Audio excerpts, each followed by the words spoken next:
এই 10টা জায়গা থেকে যে রথ বেরোবে, কোন 10টা জায়গাকে টার্গেট করা হচ্ছে?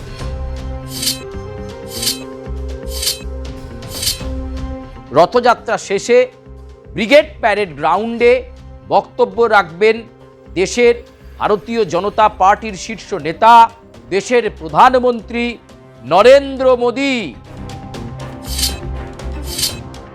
কেন্দ্রের কোন কোন নেতৃত্ব কোন কোন রথযাত্রাকে উদ্বোধন করতে আসবে? বিজেপিকে এই রথযাত্রা করে বাংলায় নির্বাচনের ফলাফলে বিরাট প্রভাব ফেলতে পারবে। নমস্কার, আমি সুচারু, আর আপনাদেরকে দাদা দিদির রাজনীতির এই প্ল্যাটফর্মে স্বাগত জানাই। দাদা দিদির রাজনীতির প্ল্যাটফর্মকে আপনারাই জনপ্রিয় করে তুলেছেন।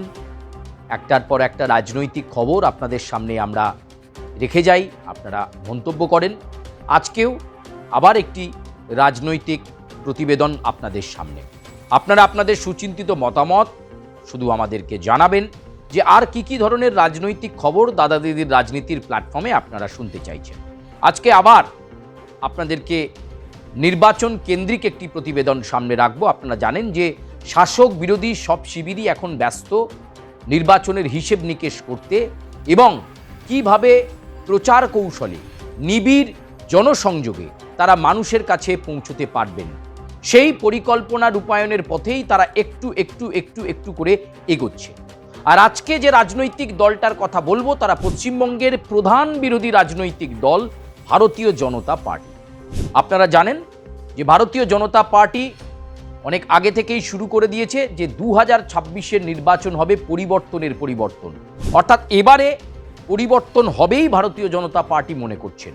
ইতিমধ্যেই শুরুটা করেছিলেন নরেন্দ্র মোদী দমদম থেকে, তার পরবর্তীকালে নদিয়ার তাহেরপুর, তারপরে সিঙ্গুর, এছাড়াও আরও বেশ কয়েকবার তিনি আসবেন বিধানসভা নির্বাচনের আগে, এমনকি অমিত শাহ।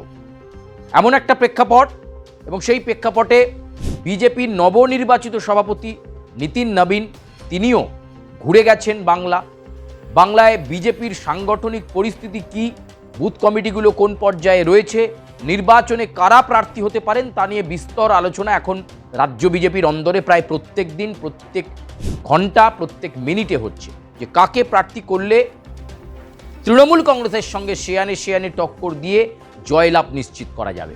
নানা রকমভাবে ম্যাপিং ভারতীয় জনতা পার্টি তারা তাদের মতো করে সাংগঠনিক পরিস্থিতির মধ্যে করছে। এরই মাঝে আবার সেই 2021-এর মতোই একেবারে পুরনো চাল, সেটাকেই সামনে রাখতে চলেছে ভারতীয় জনতা পার্টি। ওই যে কথাই আছে, পুরনো চাল ভাতে বাড়ে, সেই বিষয়টাকেই আবার পুনরায় করতে চাইছে ভারতীয় জনতা পার্টি। সেটা কি, 2021 সালে আমরা দেখেছিলাম বিধানসভার সময় জায়গায় জায়গায় ভারতীয় জনতা পার্টির রথযাত্রা। আমরা নবদ্বীপে দেখেছিলাম, আমরা কাকদ্বীপে দেখেছিলাম, আমরা কোচবিহারে দেখেছিলাম, আমরা লালগড়ে দেখেছিলাম। বিভিন্ন জায়গায় ভারতীয় জনতা পার্টি রথ বের করেছিল এবং সেই এক একটা রথযাত্রাতে কখনো জেপি নাড্ডা, কখনো বিজেপির কেন্দ্রীয় নেতারা এসে সেই রথযাত্রাকে সম্বোধিত করেছেন। 5 কিলোমিটার 6 কিলোমিটার পথ রথযাত্রা, এবং পুরো সেই জেলাটাকে নিয়ে এবং জেলার বিধানসভা কেন্দ্রগুলো রয়েছে সেই বিধানসভার কার্যকর্তাদেরকে নিয়ে, ধরুন একটা জেলায় যদি 15টা বিধানসভা থাকে তাহলে 15টা বিধানসভার কার্যকর্তাদের নিয়ে এই রথযাত্রা অর্গানাইজ করা, এবং এক একটা জেলায় এই রথ 4 দিন 5 দিন 7 দিন করে ঘুরেছে। ফলে সেরকমই এই রথযাত্রার আবার পরিকল্পনা, এবং এই 2021-এর বিধানসভা নির্বাচনে বিজেপি মনে করছে তাদের যে সাংগঠনিক রিপোর্ট তাতে সেই সময় যে রথযাত্রা হয়েছিল সেটা কিন্তু রাজনৈতিক ফলাফলে অনেকখানি অক্সিজেন জুগিয়েছিল। ক্ষমতায় না এলেও সেবার 77টা আসন পেয়েছিল বিজেপি। ফলে এই ভাবনা থেকে আবার রথযাত্রা শুরু করতে চলেছে ভারতীয় জনতা পার্টি। ইতিমধ্যেই দলের নেতৃত্ব তা নিয়ে বৈঠক করছেন। কখনো সুনীল বানসালের নেতৃত্বে সেই বৈঠক হচ্ছে, কখনো পশ্চিমবঙ্গের রাজ্য বিজেপির শীর্ষ নেতারা যারা রয়েছেন, বিজেপির রাজ্য সভাপতি শ্রমিক ভট্টাচার্যের নেতৃত্বে বৈঠক হচ্ছে। কারণ শুধু রথযাত্রা করলেই হবে না, এবারে ঠিক হয়েছে 10টা জায়গা থেকে রথ বেরোবে। এই 10টা জায়গা থেকে যে রথ বেরোবে, কোন 10টা জায়গাকে টার্গেট করা হচ্ছে, কোন 10টা জেলা, সাংগঠনিকভাবে দেখতে হবে। বিজেপি এটাই দেখার চেষ্টা করছে যে জায়গাগুলো অক্সিজেনের জায়গায় রয়েছে, এমনিতেই যেখানে বিজেপি জিতবে সে বিষয়ে সন্দেহ নেই, কিন্তু যে জেলাগুলো সাংগঠনিকভাবে দুর্বল, সেই জেলাগুলোতেই এবার নজর পড়েছে ভারতীয় জনতা পার্টি। সেখান থেকেই এই রথযাত্রা অর্গানাইজ করার কথা তারা ভাবছে। ধরা যাক যদি হাওড়া জেলায় হয়, তাহলে যে জোনগুলো উলবেড়িয়া, উদয়নারায়ণপুর, আমতা, এই জোনকে সঙ্গে নিয়ে কিভাবে রথযাত্রা অর্গানাইজ করা যায় সেই ভাবনা হচ্ছে। 10 দিক থেকে 10টা রথ শুরু হবে। কবে থেকে শুরু হবে? শুরু হবে দোলের পর থেকেই। এখনও দিনক্ষণ ঠিক হয়নি, তবে দোল উৎসব শেষ হওয়ার পরেই বিজেপির এই রথযাত্রা শুরু হয়ে যাবে। মার্চ মাস জুড়ে এই রথযাত্রা চলবে, কারণ এক একটা রথ এক একটা জেলায় ঘুরতে সময় লাগবে। বিভিন্ন বিধানসভা কেন্দ্র ধরে ধরে রথগুলো ঘুরবে। তাতে করে বিজেপি মনে করছে যে বিজেপির ভোট ব্যাংকে একটা ভালো রকম প্রভাব পড়বে, কারণ 2021-এর বিধানসভা নির্বাচনে এই রথযাত্রা যথেষ্ট প্রভাব ফেলেছিল। মানুষ অনেকাংশে অনেক জেলাতেই ভালোভাবে ভোট দিয়েছিল, যে কারণে বিজেপি সেবার 77টা এমএলএ পেয়েছিল। কিন্তু এবার তো আর 77টা এমএলএতে থেমে থাকলে চলবে না। ক্ষমতায় আসতে গেলে প্রায় 180, 190 এর ওপর আসন আশা করছে ভারতীয় জনতা পার্টি। ফলে এই 10টি দিক থেকে রথযাত্রা হবে মার্চ মাস জুড়ে, এবং শুধু এখানেই শেষ নয়। রথযাত্রাকে সামনে রেখে বিজেপি এই যে নিবিড় জনসংযোগ করছে, রথযাত্রার শেষে কলকাতায় হবে বিরাট বড় সমাবেশ। কোথায় হবে এই বিরাট বড় সমাবেশ? কলকাতায় এই বিরাট বড় সমাবেশ হতে চলেছে ব্রিগেড প্যারেড গ্রাউন্ডে। রথযাত্রা শেষে ব্রিগেড প্যারেড গ্রাউন্ডে বক্তব্য রাখবেন দেশের ভারতীয় জনতা পার্টির শীর্ষ নেতা, দেশের প্রধানমন্ত্রী নরেন্দ্র মোদী। তিনি উজ্জীবিত করবেন। ইতিমধ্যেই কেন্দ্রীয় নেতৃত্বের সঙ্গে সমন্বয় বৈঠক চলছে। পর্যবেক্ষক যারা রয়েছেন কেন্দ্রের তরফে, কখনো সুনীল বানসাল, কখনো বিপ্লব দেব, তাদের নেতৃত্বে বৈঠক চলছে। কোন কোন রথযাত্রায় রাজ্যের কোন কোন নেতৃত্ব থাকবেন, কেন্দ্রের কোন কোন নেতৃত্ব কোন কোন রথযাত্রাকে উদ্বোধন করতে আসবে, কোন কোন গ্রাম, কোন কোন ব্লক, কোন কোন জায়গা ছুঁয়ে এই রথযাত্রা যাবে, তার রুটম্যাপ ইতিমধ্যেই তৈরি হওয়া শুরু হয়ে গেছে। এবং এই রথযাত্রা করে বিজেপি মনে করছে, এই রাজনৈতিক রথযাত্রা করে পশ্চিম বাংলাতে একটা পরিবর্তন হবে বলে তারা মনে করছে। একটা সময় আপনাদের নিশ্চয়ই মনে আছে লালকৃষ্ণ আডবাণীর সেই রথযাত্রার কথা।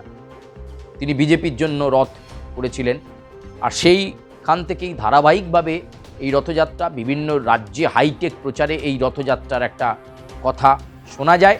এবার আবার 2021 সালের পর 2026-এর বিধানসভা নির্বাচনে সাফল্য তুলে আনার জন্য, নিবিড় জনসংযোগের জন্য, মানুষের কাছে ভারতীয় জনতা পার্টি কি করতে পারে, ক্ষমতায় এলে তারা কি করবে সেটা বলবার জন্য এই রথযাত্রার ব্যবস্থা।